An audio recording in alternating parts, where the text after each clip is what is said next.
सभी को नमस्कार। राम राम, सत श्री अकाल, अस्सलाम वालेकुम, राधे राधे, जय श्री कृष्ण। आप मिल रहे हैं दलीप सर से ज्योमेट्री के एक ऐसे कॉन्सेप्चुअल सीरीज़ में जहाँ पर एक मैं आपको एक एक क्वेश्चन के साथ बहुत सारी नॉलेज देके जाता हूँ। आज के लिए मेरे पास एक ऐसा क्वेश्चन है जो आपको ऐसी नॉलेज देगा कि वो ऐसा क्यों होता है और साथ में किसी क्वेश्चन को भी सॉल्व करने में हेल्प करेगा।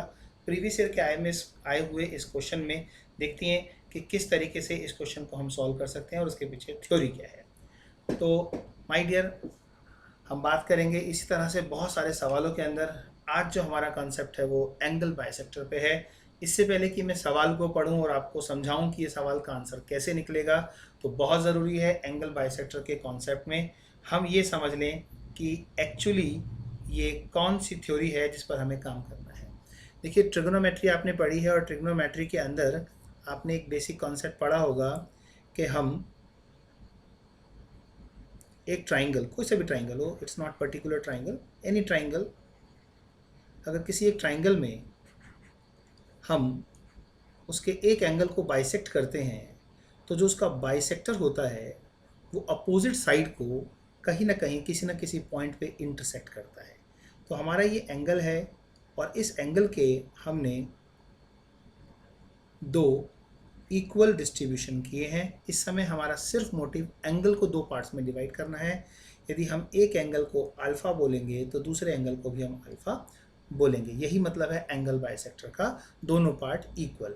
अब क्वेश्चन कहता है कि in triangle A B C A D is the internal bisector of angle A, यानी कि जो ए डी है वो ए एंगल को बाइसेक्ट कर रहा है इंटरनली और meeting at the side B C at D, मतलब बी सी को डी पर काटता है। If B D is 5 centimetre, मतलब this side is 5 centimetre and B C the complete side is 7.5 centimetre. So my dear, if the whole is 7.5, this portion B D is 5, तो हम कह सकते हैं कि हमारे पास जब बी सी की लेंथ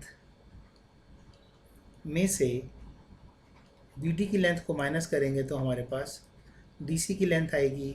मीन 7.5 सेंटीमीटर में से मैं 5 सेंटीमीटर सब्ट्रैक्ट करूँगा तो ये 2.5 सेंटीमीटर आएगा, जो कि बेसिकली मेरी मेज़रमेंट ऑफ डीसी होगी। तो मैं इसे 2.5 बोल सकता हूँ। अभी फ़िलहाल मुझे सिर्फ इतना ही ज्योमेट्रिकल पता लगा है और मुझे कोई थ्योरी नहीं पता है। तो मैं सबसे पहले समझता हूँ कि थ्योरी क्या है। थ्योरी ये है कि अगर आपके पास एक ट्राइंगल है और उस ट्राइंगल में एक एंगल बाइसेक्ट होता है तो वो अपोजिट साइड्स को किसी ना किसी दो पार्ट्स में डिस्ट्रीब्यूट करता है। ये दोनों पार्ट बराबर भी हो सकते हैं और नहीं भी हो सकते। अगर बराबर हो सकते हैं तो फिर तो कोई प्रॉब्लम है ही नहीं। लेकिन आपके पास देख रहे हैं कि जिस तरह से क्वेश्चन दिया है बी डी और डी सी वो बराबर नहीं है। अगर नहीं है तो इसका मतलब है कोई ना कोई थ्योरीज हैं जिसकी वजह से ये कोई पर्टिकुलर वैल्यू बनी है। तो हम ये समझते हैं कि ये एक ट्राइंगल ए बी सी ही है हमारे पास और ये डी पॉइंट पर इसे काटता है। तो हमारे पास अगर ये वैल्यू थीटा होनी चाहिए तो इस वैल्यू को आप क्या बोलना चाहोगे? This value must be 180 degree minus theta. अब आपने एक प्रॉपर्टी फॉलो करनी है, वो प्रॉपर्टी से ही आपको क्वेश्चन समझ आएगा। हम बात कर रहे हैं सबसे पहले इन ट्राइंगल ए बी डी की। My dear, A B D triangle में मैं इन दो साइड्स को, एक इस साइड को और एक इस साइड को सिलेक्ट करता हूँ क्योंकि इसके सामने का एंगल मेरे पास कहीं ना कहीं इक्वल है, तो मैं इसे अल्फ़ा मान रहा हूँ। So this angle is my dear equal to alpha. में बाहर लिख दूँ ताकि आपको साफ साफ समझ आ जाए कि अल्फ़ा कहाँ है और अल्फ़ा यहाँ है। तो इसका मतलब है जब हम अल्फ़ा को अगर हम साइन में देखेंगे तो ये बनेगा साइन अल्फ़ा, और साइन के फॉर्मूले को यूज़ करेंगे तो एंगल के अपोजिट साइड का रिलेशन होता है, तो ये हो गया अपॉन बी डी। और फिर हम देखेंगे साइन थीटा को, तो उसके अपोजिट साइड होगी हमारे पास ए बी।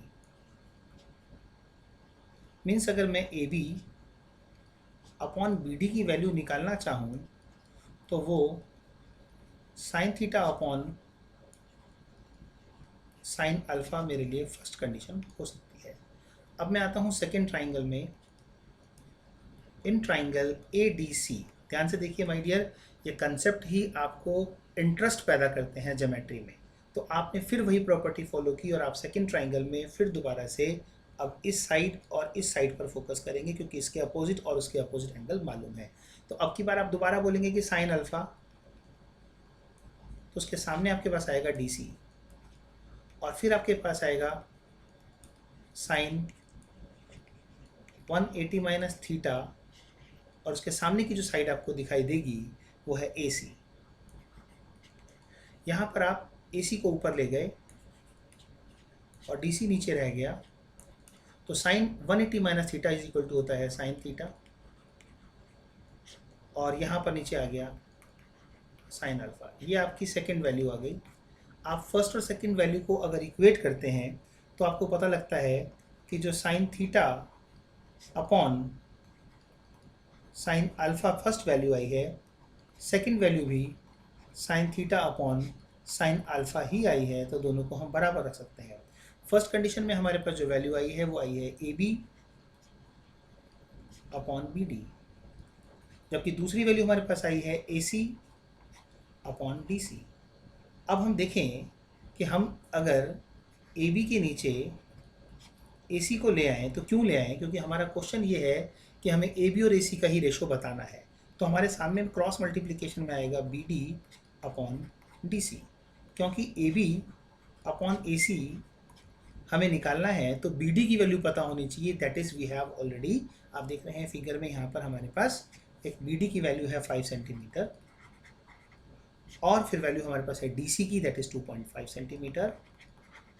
अब आप बोल सकते हैं कि AB और AC का जो रेशो आपको बताना है वो आपके लिए बिल्कुल ईजी है, that is when you will cancel it, this will be 2/1, so your answer is 2:1. My dear, the answer of your problem is option A. So A option में आपका जो आंसर आया उसे कैलकुलेट करने के लिए आपको फटाफट क्या करना चाहिए, हमेशा याद रखिए, मैं आपको समझा रहा हूँ कि अगर आपके यहाँ पर ये साइड और ये साइड, इन दोनों को देख लीजिए, और इस साइड को और इस साइड को, बस इसको पकड़ लीजिए। मतलब जैसे आपके हाथ, अगर आप अपने दोनों हाथों को खोलेंगे और ऐसे बंद करेंगे तो वो दोनों साइड से अंदर की तरफ ही रिलेशन देंगे। तो राइट वाला पार्ट राइट को, लेफ्ट वाला पार्ट लेफ्ट को देगा। तो अगर मान लीजिए कि यहाँ पर कल को P आ जाए, Q आ जाए, R आ जाए और यहाँ S आ जाए, तो आपको समझना सिर्फ ये है कि PQ और PR का जो रेशो होगा वो QS और SR में जो रेशो होगा वही मेंटेन होना है। ऐसा आप तभी करेंगे जब आपका इंटरनल एंगल बाइसेक्टर सामने वाली साइड को किस रेशो में डिवाइड करता है, ऐसा क्वेश्चन पूछा जाएगा। तो शब्दों पे नहीं जाना है, कि यहाँ पर लेटर पे नहीं जाना है ABC, कंसेप्ट पे जाना है कि एंगल बाइसेक्टर की प्रॉपर्टी में हम ऐसा क्यों करते हैं। तो with reason we understood the thing. मैं आपसे फिर बोलूँगा कि अगर आप इसी तरह के एक एक सवाल से कुछ ढंग का, कुछ नया सीखने के बिल्कुल मूड में हैं, तो रोज़ के 1 या 2 सवाल आपको ई अकेडमी पर इस तरीके से मिल जाएंगे। और यही सीरीज़ मैं आप लोगों के लिए लेके आ रहा हूँ ज्योमेट्री के क्वेश्चंस की, ताकि आपका कंसेप्ट डेवलप हो और साथ के साथ आपको बढ़िया पुराने क्वेश्चंस भी देखने को मिलें जो प्रीवियस ईयर के पेपर में आए हुए हैं। तो ई अकेडमी को तुरंत सब्सक्राइब कर लीजिए, ताकि सीधे तरह से आपको पता लग सके कि दिलीप सर का अगला ज्योमेट्री का क्वेश्चन कौन सा आपके पास बहुत स्पीड से आ रहा है, जो आपको एक बेसिक कॉन्सेप्ट के साथ साथ नॉलेज देगा कि एग्ज़ाम में क्वेश्चन को कैसे कर सकते हैं। आई होप आप बहुत अच्छा एंजॉय कर रहे हैं ज्योमेट्री की सीरीज़ को। तो तब तक के लिए धन्यवाद, शुक्रिया, नमस्कार, और मिलते रहिए ई अकेडमी पर। मुझे ये बोलने की ज़रूरत नहीं है कि आपको ये क्वेश्चन करके बहुत अच्छा लगा होगा। लाइक बनता है, लाइक करना चाहिए, और व्यूज़ बनते हैं, बढ़ाना चाहिए, और नॉलेज वाला पार्ट अगर आप डिस्ट्रीब्यूट कर रहे हैं तो you are getting a good blessing from the others. Thank you.